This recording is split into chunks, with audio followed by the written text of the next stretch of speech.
Redevelopment of the North Odd Block is one step closer to happening tonight after a public meeting was held to discuss the latest design plans. 2 News Side's Nate Benson was there, and he has the latest for us from the newsroom tonight. Hello, Nate. Yeah, good evening, Scott. The Buffalo Planning Board gave its recommendation for the state to move forward with the redevelopment plans of the North Odd Block of Canal Side. Everyone remembers their 16th birthday. It's a special time. And in a few days, the pit where the historic Memorial Auditorium once sat will celebrate its birthday. It was 16 years ago in July when the Odd was torn down and the pit was born. In those 16 years, we've seen Canal Side rise up with the likes of Shark Girl, the skating rink, Explore and more, and some stalled development, but I'll get to that in a moment. You may remember last April when the first design plans were released for the $160 million North Odd development. Those renderings have been altered slightly.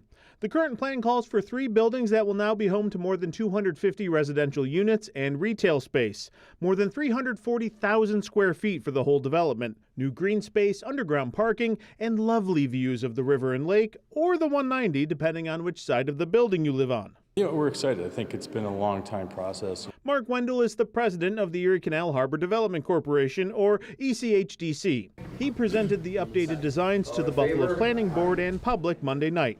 And there was some pushback from the public regarding the plans of the North Odd Block. I think from a preservation perspective, we would really like to see our historic streets aligned better. We would really like to see some smaller scale projects, especially in the front facades, if they could be 3 stories or 2 or 3 stories and then pull back to being taller. This site plan and design could be located at UB North Campus, a highway interchange in Dallas, or the outskirts of suburban Toronto.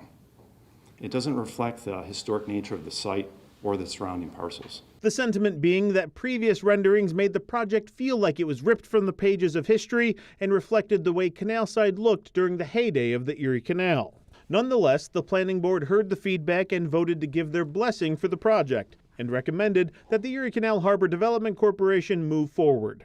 It's still going to remain a destination. People are still going to want to come and look at the water, but we're also building up a neighborhood where we're going to have a 24-hour livelihood walking around the site. And that's exciting. I think that's really exciting. But it's no secret that a shadow of stalled development has been cast over Canal Side. Construction at Heritage Point was set to resume in June, and the development project that has lingered for years continues to linger. As we've seen with Heritage Point, funding was in place for that, and then funding kind of ran out, and there was an issue with funding. Are you confident there's funding in place to get this project completed? Yes. Now, the Erie Canal Harbor Development Corporation is hoping that shovels will be in the ground for this project by October. On your side, Nate Benson, Channel 2 News.